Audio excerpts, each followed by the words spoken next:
Welcome back. Joining us now is architect-planner Randy Fasan. Hi, Michelle. Welcome, Randy. Now, you are what many people describe, you're the mastermind behind Garrison Crossing. Randy, Garrison Crossing is on an old military base. Did you make a point of using that historical fact in the development? Very much so. As a planner, there's nothing worse than a clean sheet of paper. If we can have some touchstones, it makes our job that much easier. So in addition to the fact that this was home to military families since 1942 until the base closed in the end of 1997, on almost 60-year history. We also had a boulevard that the military engineers had put in there. We also had a central stand of Douglas fir trees that's become a tree park. All these things we could pick up on. Because we were mixing the old military houses in amongst brand new houses, both military duplexes, singles, brick row houses, and keeping them, but renewing them, we thought, this deserves to be told. Like, why is this place so weird, in a word? Eclectic. Eclectic is a very good word.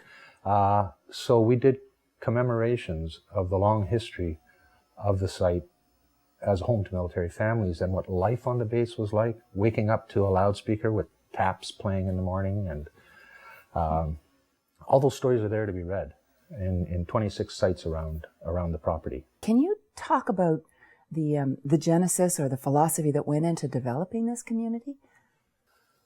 Yes, there are a couple of terms out there. New urbanism is one, neo-traditional is another. What they mean is really, how did we used to live? How were our neighborhoods that I remember growing up in the 50s, and where did we go wrong? So what worked, and how do we end up losing that? How do we get it back again? Exactly. It was, and as we started sort of putting out our vision for what it was we wanted to do here, the local development industry was saying, you guys are nuts. People are accustomed to the parade of garage doors and their automatic door openers that swallow them up at night and spew them out in the morning. They only like shades of gray and beige. We call it oatmeal. That's what they like to buy. So among our principles was there was going to be color. There wasn't going to be reverse floor plans or identical houses, one every 5 houses is identical. Similar roof materials. There was not going to be the parade of garage doors. We deliberately went with a laned community. Instead of putting all the asphalt out in front of the houses for street parking both sides and so on, we said, hey, it works in Fairview Slopes, it works in the west side of the city from the old days.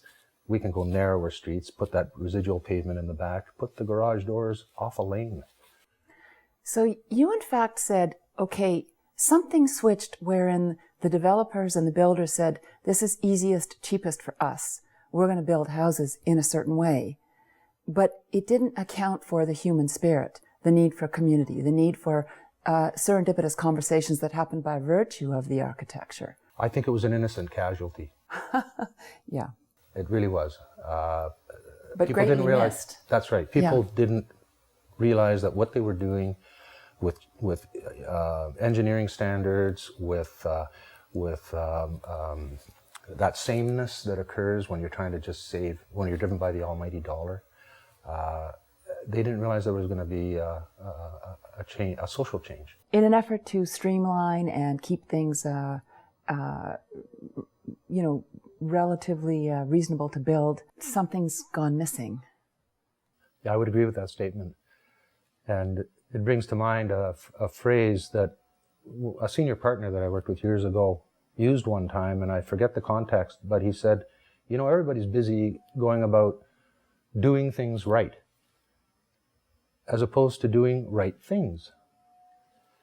And I had to think about that. And in doing things right in a conventional subdivision, you go into the planning department, engineering department, and you say, what are your standards? And they give them to you, and you say, we will follow those.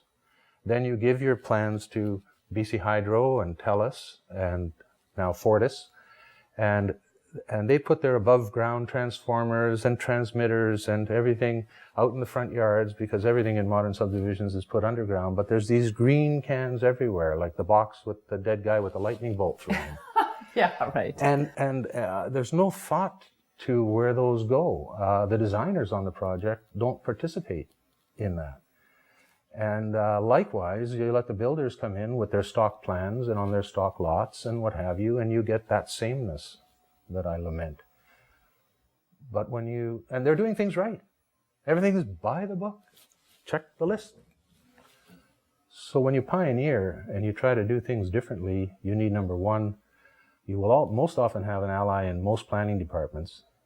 The engineering department will be dragged kicking and screaming. And you need ultimately a city council to buy into it and support it. And in the case of Chilliwack, that's what happened. Randy Fasan, thank you very much for being here today. My pleasure. North of 49, a guide to the rest of your life.